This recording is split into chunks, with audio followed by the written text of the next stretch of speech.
Hi, thank you guys for taking out time. Paul, really appreciate you taking out time, being in the UK at this point of time. Uh, Vineet, Somen, both in India, Vineet currently in Delhi, and Somen in Hyderabad. Let me introduce all of you once as much as I can, but the premise is to really have a freewheeling conversation about what breakthroughs really mean. All of us come from backgrounds about building businesses. Paul has consistently built organizations and runs a very successful UK government supported incubator, which consists of helping organizations scale up, building on specific IPs, and I'll leave that to Paul to really speak about that in future. They've done some fantastic work in the people side of it, the impact of building businesses, and love to have him speak about what Nova stands for and where the area of making the difference to current ecosystems lies in front of how we can help organizations scale up, not only from a binary side of raising capital or helping organizations define process, but really bringing in people, process, and transformation together to align success while keeping profit and purpose in mind. I will define breakthrough like that, and I would love to have your conversations and your thoughts around each one of them. Vineet, love to hear how you think and view breakthrough and what has been the areas of perspectives where you are able to align moments to take decisions and say that this is going to impact and define a purpose. Puneet? Yeah. So, at a very outset, I think that when we use the word breakthrough, I think that we've been really talking a lot about the word disruption. And I would like to just divide this disruption the way I see it, that there is disruption in care technologies on one side. But on the other side, what is causing disruption is the entire arena of digital ecosystems. And healthcare is not going to be kind of the outsider to these. It would probably be at a very core center of digital ecosystems. And there will not be one digital ecosystem around care delivery, but multiple of them. For instance, what we are trying to do is more around the sourcing side of the entire digital ecosystem that the healthcare providers would plug into. Many others are doing decision assistance related ecosystems. Some others are doing patient centric digital ecosystems where the continuum of care could be brought together. Likewise, when I look at how these two would plug in, also will become equally critical that when you look at care technologies, specifically if you look at just the era of this pandemic that we are in some zones we have already started talking about endemic. But the fact that from the pandemic rising to that bell curve kind of flattening out towards possibly an endemic, the jury is still out whether we are in the endemic stage all over the world or not. If you see the way that this blends in, one of the big things that we've seen in the last less than 2 years is the speed by which the vaccination effort really was brought in front of overall mankind. These elements again point to the idea that how do we collaborate, and the word collaboration and innovation merged together is somewhere at the soul of ecosystems. So the world is moving more and more towards collaborative environments, and that's something which will impact the way healthcare is not just delivered, but the way that healthcare is consumed as well. So even from a patient centricity point of view, these ecosystems would drive choices. These ecosystems would drive assurance and credibility. And I think that this is also going to be one important factor before I kind of pass it back to you. What really fascinates me about these ecosystems is that we've seen across various other sectors, industries over the last maybe 3 odd decades in specific, that the front runners in some technologies versus the late adopters in some technologies there's always generation gaps there. And then we say that there are emerging economies which kind of sometimes skip a generation. Yeah. And parallel to this, these ecosystems would drive completely different formats of innovation where the level playing field in terms of the quality of care getting delivered would get redefined. So I'll maybe take some examples as we go along. Yeah. So I wanted to pick your mind of what Vineet said also from an ecosystem of identifying a challenge and really living it through various ecosystems. You at Dr. Reddy's have spent time not only challenged between a functional perspective of either people, finance, business decisions, and also the core of product itself. What has been one aspect of consistency where you have felt that when this happens, then you are close to a breakthrough? What is one thing that works for you, and how do you perceive that? I know that you have spent a long time doing multiple things, but you also come from a sense of having very sharp augmented value. So love to hear from you that what is that moment which you feel is consistent in most breakthroughs? Yeah, I think the most important one is to put patient at the center of everything that we do. I mean, how to really be a patient-centric organization and not merely look at your products and services. So traditionally, if you look at healthcare and it all this disease, and disease, if you break up, there is one part is called this and another is ease. I mean, whenever people had some discomfort, then there was a reactionary thing, and people will go and consult doctor and try to get treated. Now the entire shift which has been taking place, and hopefully by end of this decade it will completely go toward that direction, is that it to become more predictive and preventive. As you see more wearable devices, continuous monitoring, instead of a discrete kind of thing, it will be more of a continuous thing. And always understanding from the patient's need, whether it is unmet or undermet, and how do you provide a solution to that. I can give you some example. Like, normally people have diabetics.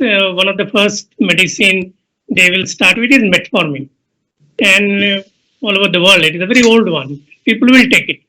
But if you see the kind of formulation it is very, very, big tablets, particularly for elderly people.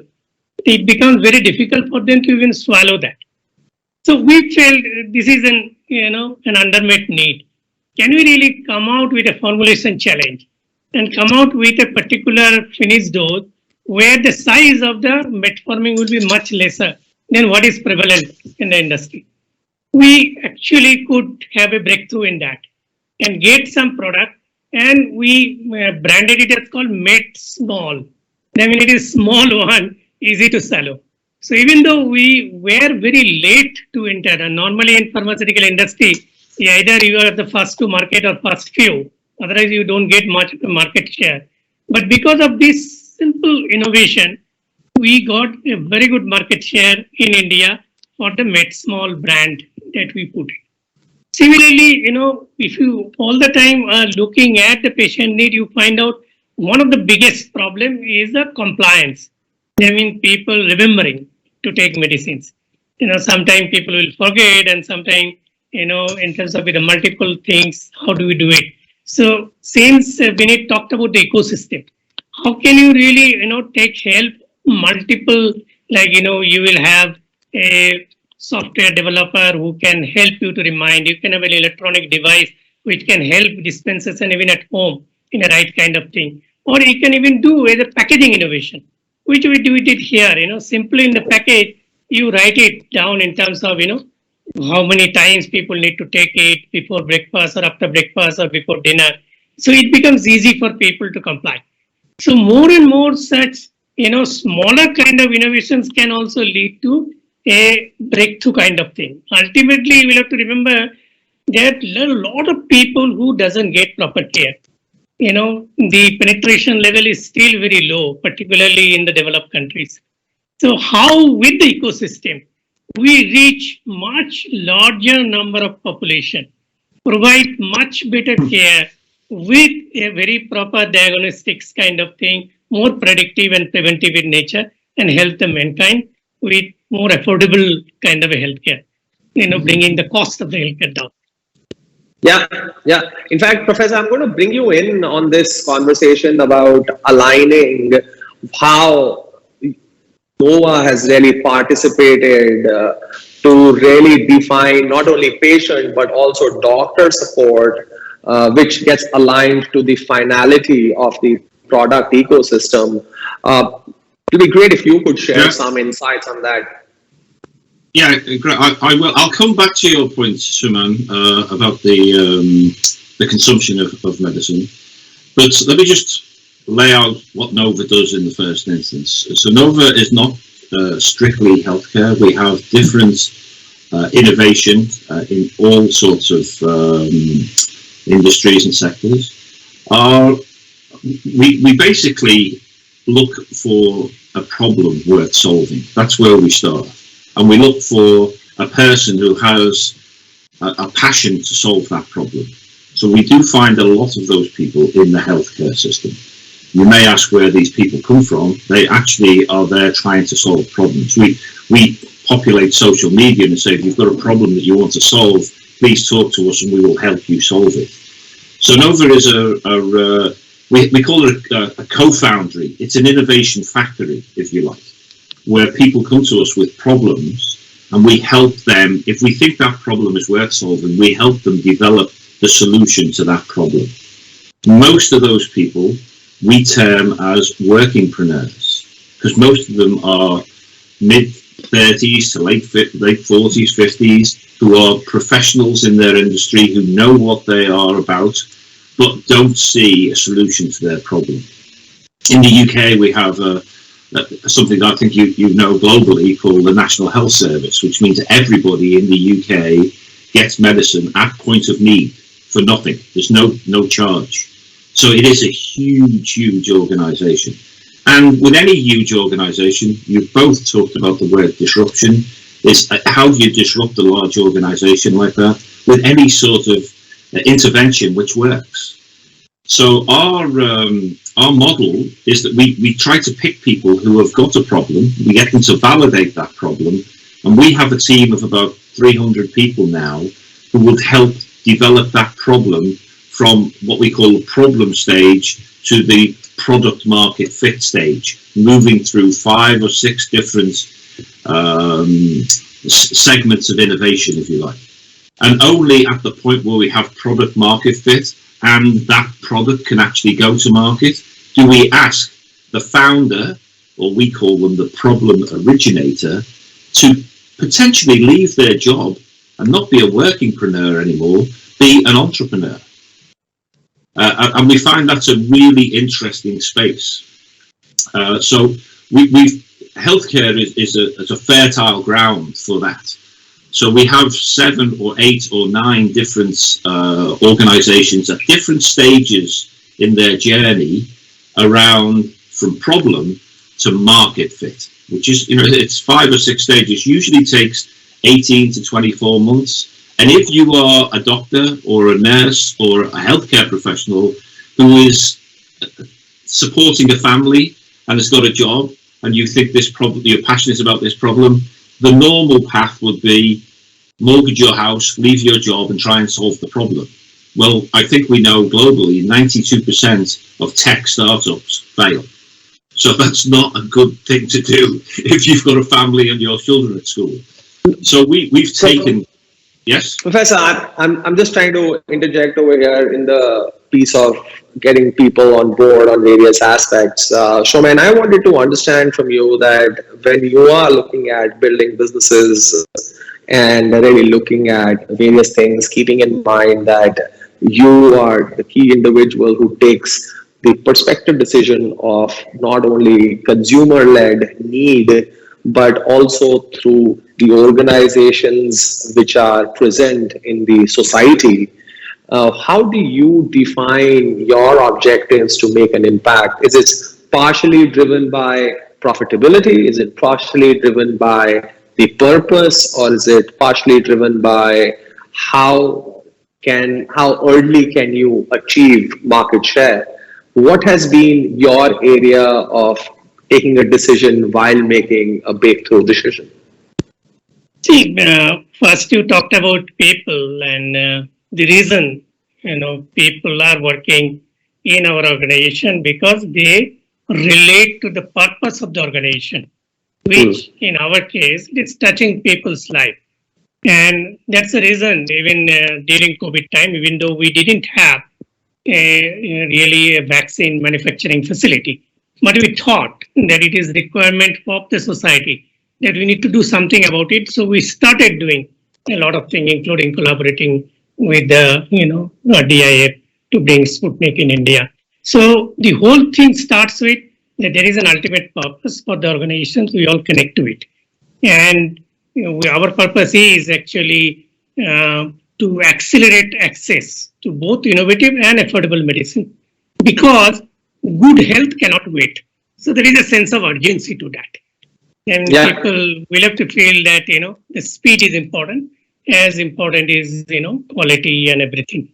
So when we take any kind of decision, as I said, our basic lens is from the patient centricity. What is in it for the patients? How, they are going to get benefited by anything, any innovation that we are bringing in, or in terms of pricing, we always try to see that, how can we be more responsible instead of, not really taking to a, tremendously high kind of thing, trying to milk any kind of, but be responsible. And at the same time, affordability doesn't mean cheap. But if we, for example, in India, a rituximab used to be sold at around 1,50,000 rupee a vial. And normally any patient with a specific kind of a oncology syndrome, they would be required to take several such vials.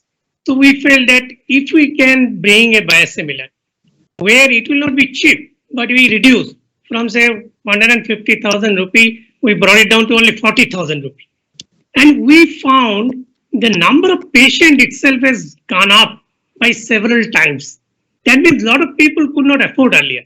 So I will not say 40,000 rupees cheap. It gave us sufficient margin, but it became affordable enough in comparison to very prohibitive kind of thing which was there earlier. So any decision. I'm going to put this, what you just said about volume. Vineet, I'm going to pick you up on this. I think the scale of what Hotlink does is all about building value through making sure that there is a benchmark of the way we can do business, not in India, but across the world.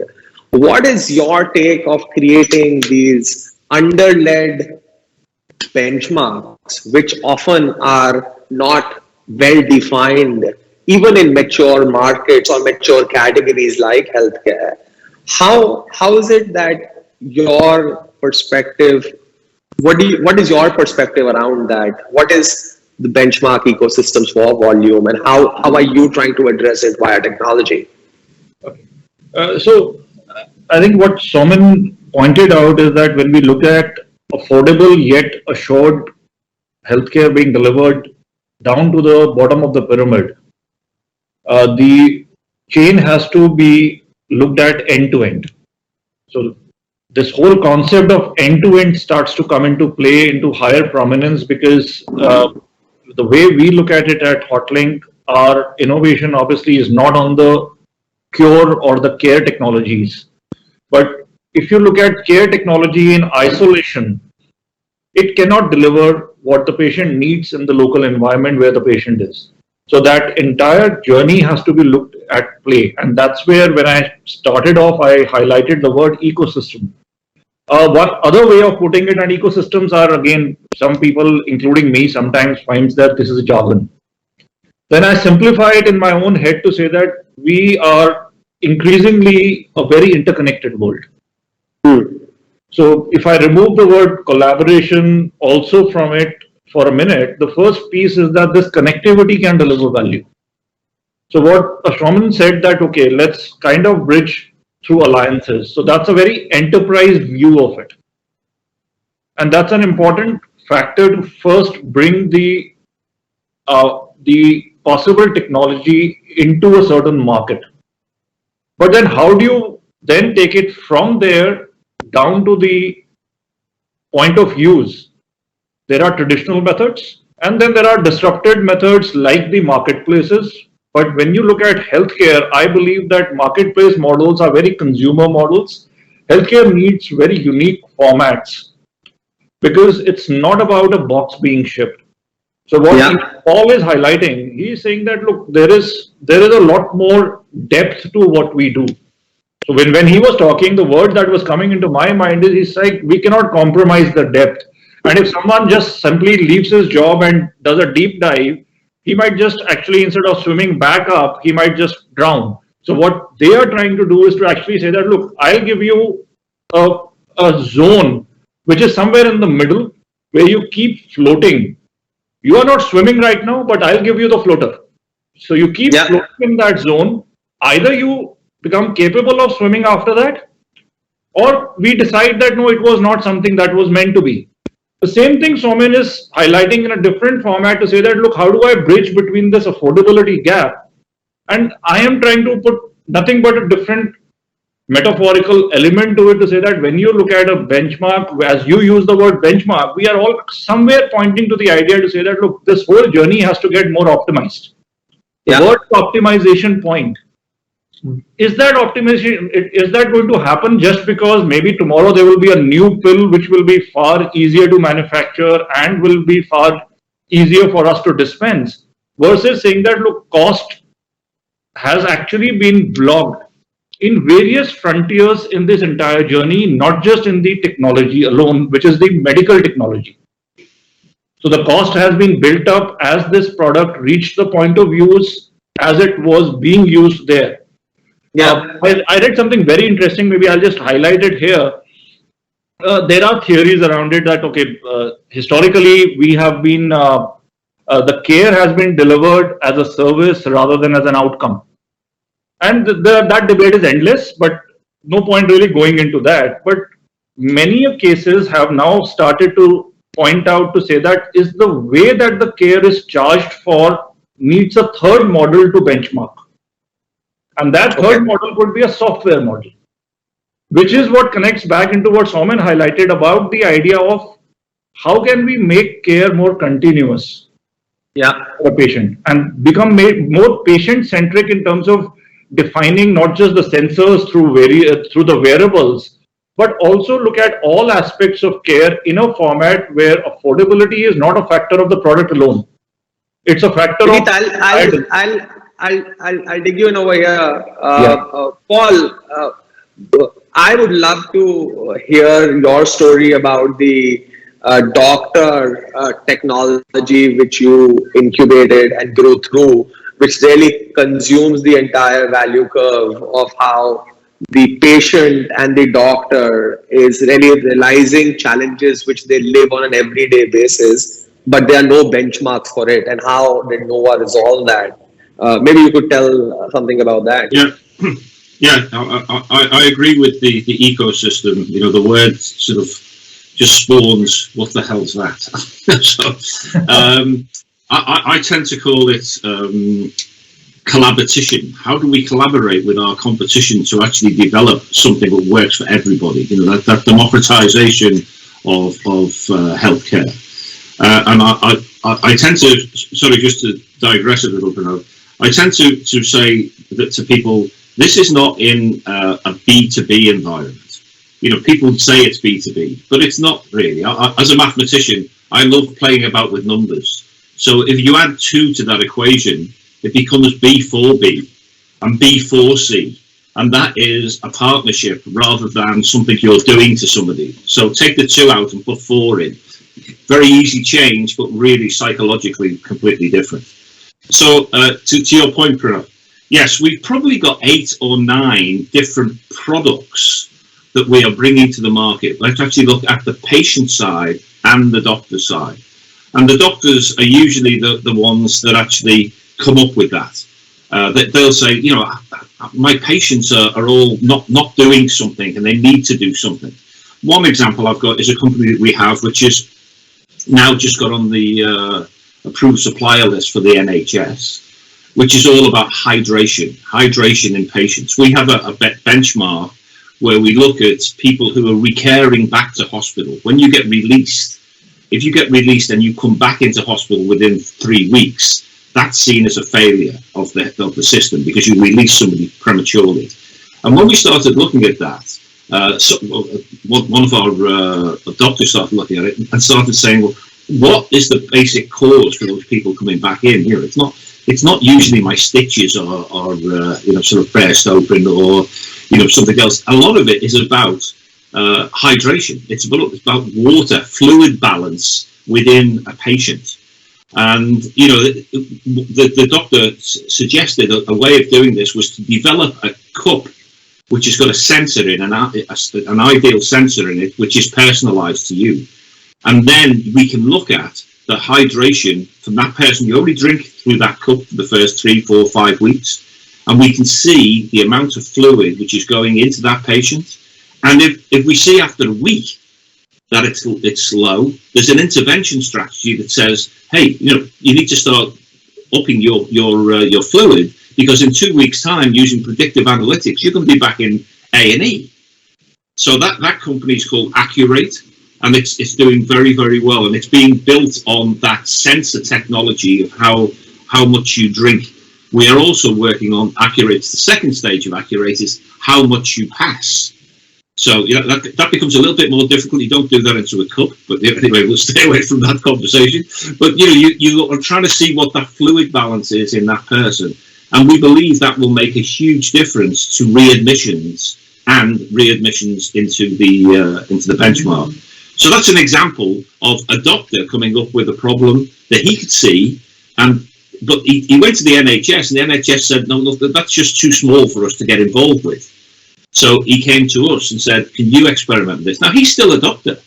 He's not become an entrepreneur because we're selling these things. He's actually now become the chief scientist of that company. We set a company up, and he continues to be a doctor. He wants to be a clinician. And we've brought somebody else in as the CEO to run that company. That's the sort of thing that we put in place. But that typically takes 18 to 24 months because of the fact that these things have to be accepted by the NHS as valid, sort of purpose vehicles. Does that help? Soumen, Soumen, picking up on that, when you look at breakthroughs, and I'm using this word again and again because breakthrough, innovation, invention, discovery are today used very often, very, very augmented to not actually meaning anything. But because we are overlapping on one top of other and we are kind of defining based on our ecosystems. For someone like you who's worked for an innovation company, who's really led perspectives as well as within culture, within product growth, within customer ecosystems, for a country like India, which has over the last 20 years seen a dramatic change in the way healthcare is perceived, specifically post-COVID, how do you discuss and define that this is something that we should work for, or does that always come from the customer's need perspective? Or is it also benchmarked to global perspectives, like Paul said, between identification of product, which NHS also did not realize it was a product earlier for them. How do we inculcate or grow this perspective of innovation and also disrupting the old traditional ways while keeping the ethos of patient need care in place? How do you do that? So I think it comes from both sides. One side will be understanding the patient's unmet or undermet medical needs. Another side is the capability that you build in-house in terms of the talents that you have, the kind of platform that you could have created that you can leverage for further innovation. So, for example, immuno-oncology is a space where we felt, there would be a lot of growing needs because oncology Yeah. as such has been spreading, and the immunity is a very, very important aspect in that. So there has been a lot of developments happening across the globe on it, but we thought, we got some capability in it to take a deep dive and focus our discovery efforts in that specific, therapy. So that could be, one way of looking into it. Now, since I am also on the board of a hospital group now, so I look at from the perspective of that company and see there is a lot of wasted opportunity in hospitals today, like the patients, whether it is inpatients or even outpatients. They come, meet some doctors, get some diagnostics or get treated, then they go away. But there is not a proper kind of a continuous monitoring or really locking a customer forever. Now that can easily be done. What COVID has taught us, when there is a lot of home care, remote patient monitoring, with all these now even the tele consultation have been legalized and even the telemedicine. So with all these things, you can really own the patients. And of course, what Vinit said earlier, it is an ecosystem and the data is very important. AI is very important. So with all these things, one can get much better signal. So overall idea is how can we really improve the overall wellness rather than really looking at just simple care for the people who got a disease. And with more predictive analytics and what Paul already mentioned, if dehydration is one of the main cause for many things. Now, if there are such predictive things which comes into foray, I think it will help the mankind overall tremendously. Vinit, do you think owning the customer is becoming easier with technology, specifically in the B2C side of it, where the idea of connect to the customer is very, very structured using new age B2C technology, using phones, telephony, it obviously has its own play, but using wearables or elderly wearables and definitions around it. I thought I wanted you to have a quick perspective on what is more difficult, a B2B kind of a data flow for decisions in this ecosystem, which is equally needed, keeping in mind sourcing across the value chain becomes very important, or just keeping in mind acquisition at the customer standpoint, because then pricing really makes a total difference on the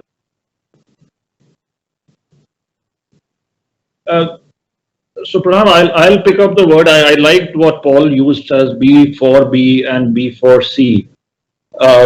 The reality, the way I look at it is that one has to look at again end to end to say that it is actually B2B2C. So the chain is not a single tier chain, it's a multi-tier chain. And understand the real winners who will take the cake would be the ones who actually constantly look at where do they fit into this and not trying to be the all in all of the chain. Yeah. Because to my understanding, again, maybe overusing the word ecosystem will not be like the Apple ecosystem, where there is a single point or single anchor or the single operator of the ecosystem. Every person, including the patient, will be at the center of their own ecosystem. That's how I see the future of ecosystems. Ecosystem will not be driven by anyone, including what we are trying to look at. We actually believe that Hotlink is not going to be the driver of the ecosystem. We will only be an enabler of our own ecosystem. And when you are an enabler, you are largely a service provider of the ecosystem. Every person in the ecosystem or every participant in the ecosystem needs to be empowered equally, which means that they should always believe that they are at the center of their own ecosystem. What does that mean in the perspective of what you question, the question that you are putting up is that if I am a patient I will never be married to a service provider. Yeah. That's how it has always been. So the reality that the service providers need to look at is that despite the competitive nature of this work that they deliver, they need to find the middle grounds on how exactly will they align with others, such that a much more holistic format of care emerges. Because if I was to see, ultimately we are dealing with lives. The human value of life, no one is God as much as probably the whole concept is closest to God and the faith, because when human life is at stake, all those elements come into force. But patients are both empowered and confused at the same time. And this is now kind of multiplying at a very exponential rate. So if you look at the psychology of the patient, they are overburdened with information. They don't know who to trust. See, the trust will emerge out of data. The trust will not emerge out of people. And the data will have to be credible enough, which is where technologies like AI, ML might play a role, but I am still kind of saying that we are not anywhere close to that. We are still at we are at a distance from that. So what comes to my mind is that yes, there is no denying that the future is connected. So connected strategies don't mean owning the end-to-end chain. Connected strategies means that how do you deliver your part in the chain? Does that kind of reflect on what you? Yes. In the aspect for time, I'm just going to synthesize all our conversations around it. And I think one thing is coming very clearly is that purpose and customer will go hand in hand. That purpose can be potentially either the patient itself, especially in healthcare, or the purposeful partner who can be a partner in medicine or a partner in a service provider. And I think that needs to be clearly augmented by data of credibility. And I think that becomes potentially the breakthrough which will create a significant approach of making things go. I thought I'll end the session with one word that comes to breakthrough from each your mind. So, Paul, what word comes to you first when you hear the word breakthrough? Well, I suppose talking to the ecosystem, the word I would use, and I've used it once already, is collaboration. It's a made-up word. I like that. Collaboration. Good. Vineet? I would use connected. Connected. Awesome. Showman? Simpler, affordable solution. Awesome. Thank you for taking so much time out. Really appreciate it. And I think we've been able to go beyond our aspect of discussing what needs to be done, must to be done otherwise as well. Thank you for taking out time and appreciate all your thoughts and great work that you guys are doing. Look forward to seeing you individually. Thanks, guys. Thanks, Paul. Thanks, Tom. Thank you. Thanks, everybody, and have a great day. Thank you. Thank you a lot.